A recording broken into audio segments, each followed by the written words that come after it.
नमस्ते साथियों, आपका स्वागत है हमारे education platform the classmate Gurukul पर।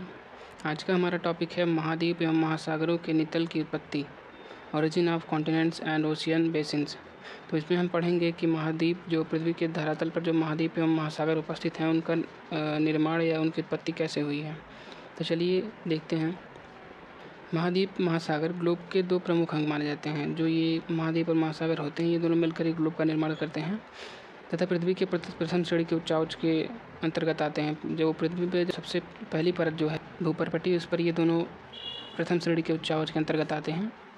उत्पत्ति तथा विकास के विषय में भूवेत्ताओं ने अलग अलग मत प्रस्तुत किए हैं और उन्हें प्रमाणित करने के लिए समुचित साक्ष्यों को उपस्थित करने का भी प्रयास किया है। तो अर्थात जो महाद्वीप महासागर की उत्पत्ति का जो कह सकते हैं परिकल्पना या जो कारण है, उसके लिए बहुत सारे वैज्ञानिकों ने अपनी परिकल्पनाएं दी और उस पर प्रमाण और उसको प्रमाणित करने का प्रयास किया।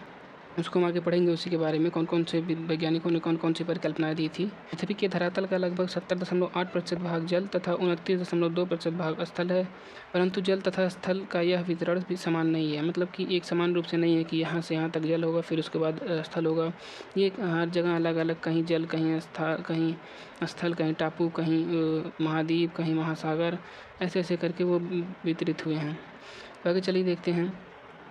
महाद्वीप एवं महासागरों की उत्पत्ति से संबंधित कुछ सिद्धांत है जिन्हें हमें उनके बारे में पढ़ना है। पहला सिद्धांत है लॉर्ड केल्विन, दूसरे हैं होम्स का संवहन धारा सिद्धांत, लैपवर्थ तथा एच.डी. लव की परिकल्पना, चतुष्फलकीय परिकल्पना, टेलर की महाद्वीपीय विस्थापन परिकल्पना, वेगनर का महाद्वीपीय प्रवाह सिद्धांत और लास्ट है प्लेट विवर्तन सिद्धांत। इसको हम अगले वीडियो में पढ़ेंगे क्योंकि ये इसी को डिटेल में पढ़ना है, क्योंकि यही आज को सबसे मान्य और आधुनिक सिद्धांत है, प्लेट विवर्तन सिद्धांत। तो चलिए कि करके इनके बारे में पढ़ लेते हैं। जो मुख्य वैज्ञानिक उनकी परिकल्पनाएं कुछ मान्य हैं, उनके बारे में थोड़ा थोड़ा पढ़ लेते हैं। पहले लॉर्ड केल्विन का मत। इन्होंने बताया कि पृथ्वी की उत्पत्ति जो है वायव्य कुंडलाकार निहारिका से हुई है तथा पृथ्वी ठंडी हो रही थी। जब ये जो वायव्य जो कुंडलाकार पिंड था, जब ये ठंडा हो रहा था तो ये अपनी धरातल पर थोड़ा सा कहीं कहीं सिकुड़ गया, कहीं कहीं मतलब ऐसे सिकुड़न आ गई, कहीं उठ गया, कहीं दब गया, ऐसे हुआ। तो जो जो उठा हुआ भाग था वो महाद्वीप कहलाया और जो नीचे रह गया उसमें बाद में जलवाष्प के कारण जल प्लावित यानी जलमग्न हो गया या जल भराव होने के कारण वो महासागरों के रूप में आ गए। तो उनका यही मत था लॉर्ड केल्विन का। संकुचन के कारण ये इन्होंने बताया, पृथ्वी के शीतल होते ही संकुचन के कारण इसका कुछ भाग महाद्वीप रह गया, ऊपर उठ गया जो महाद्वीप बन गया, तथा कुछ भाग नीचे रह गया जो सागर की तली बन गया। फिर वायुमंडलीय जलवाष्प के कारण निचले भाग में जल प्लावित यानी जलमग्न होने के कारण महासागरों के रूप में आ गया। ये इनका मत था। इनका कारण बहुत प्रमाणित नहीं हुआ। तो इनका जो ये मत था, इसकी आलोचनाएं थी। यह तथ्य महाद्वीपीय प्रवाह सिद्धांत के विपरीत था। अब इन्होंने बताया कि जो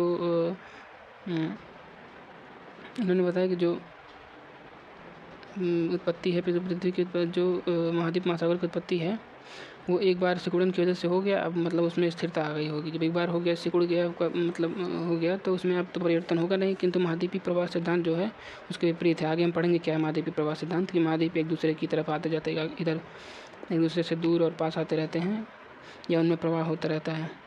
इस मत के अनुसार महाद्वीप महासागरों का निर्माण एक निश्चित प्रणाली के द्वारा हुआ, फलस्वरूप उनके वितरण तथा स्वरूप में एक रूपता होनी चाहिए। जब एक निश्चित प्रणाली से होगा तो सबको एक समान रूप से बनाना चाहिए ना, कोई छोटा कोई बड़ा, कोई ऊपर नीचे ऐसे। इस परिकल्पना द्वारा पर्वत निर्माण की समस्या नहीं सुलझाई जा सकी, अतः इनकी यह परिकल्पना ज़्यादा मान्य नहीं रही। आगे चलिए देखते हैं अगले वैज्ञानिक कौन से हैं। अगले वैज्ञानिक है लैपवर्थ तथा लव की परिकल्पना। लैपवर्थ के अनुसार सागर तथा महाद्वीप की उत्पत्ति का मुख्य कारण पृथ्वी के ऊपरी धरातल पर बड़े पैमाने पर वलन की क्रिया होना है। अभी उन्होंने बताया कि वलन की क्रिया से होता है कि ऐसे सिकुड़न की या वलन की अपनति वाला भाग, वलन के पश्चात जो अपनति यानी ऊपर उठ गया भाग उसे महाद्वीप कहा गया, और जो अभिनति यानी जो नीचे दब गया वह भाग उसे महासागर कहा गया। ये इन्होंने बताया था लैपवर्थ ने। तो इन्हीं के जो परिकल्पना थी, इसी को सुधारते हुए 1907 में लव नामक विद्वान ने एक संशोधित परिकल्पना प्रस्तुत की।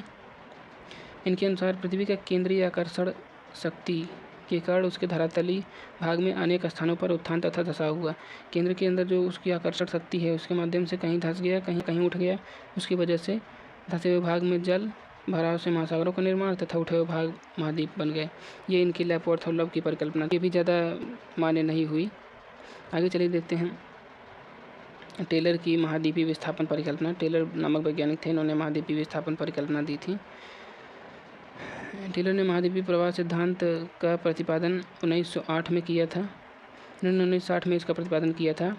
इसका मुख्य उद्देश्य तृतीय युग के मोड़दार पर्वतों की उत्पत्ति की व्याख्या करना। जो टर्शियरी युग में जो वलित पर्वत बन रहे थे, मोड़दार पर्वत बन रहे थे, उसकी व्याख्या करने के लिए इन्होंने मुख्यतः यह सिद्धांत दिया था। टेलर ने अपना सिद्धांत का शुभारंभ क्रिटेशियस युग से किया था, जो ट्रायसिक, जुरैसिक और क्रिटेशियस युग थे। डायनासोर का काल, जो अंतिम जो समय था डायनासोर का, पिछली वीडियो में आप पढ़ चुके हैं। क्रिटेशियस युग में डायनासोर का अंत हुआ था। इजिप्टा नामक पिंड गिरने की वजह से उस समय डायनासोर का अंत हो गया था क्रिटेशियस युग में। टेलर ने महाद्वीपों का प्रवाह ज्वारीय बल के कारण मुख्य रूप से विषुवत रेखा की ओर बताया। इन्होंने बताया कि जो इसका जो महाद्वीपों का प्रवाह है, ये ज्वारीय बल के कारण जो ध्रुवों से वो बीच में आने लगे, पृथ्वी के विषुवत रेखा यानी मध्य में आने लगे।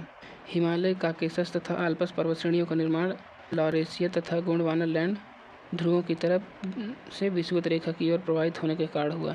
जब ये कह रहे थे ध्रुवों से जब वो बीच में आने लगे, के अनुसार यही कारण है महाद्वीप महासागर की उत्पत्ति का, किंतु यह भी ज़्यादा मान्य नहीं हुआ है। तो इस क्लास में बस इतना ही। मिलते हैं नेक्स्ट क्लास में, जिसमें हम पढ़ेंगे वेगनर के महाद्वीपीय प्रवाह सिद्धांत के बारे में। वीडियो को अंत तक देखने के लिए आपका धन्यवाद।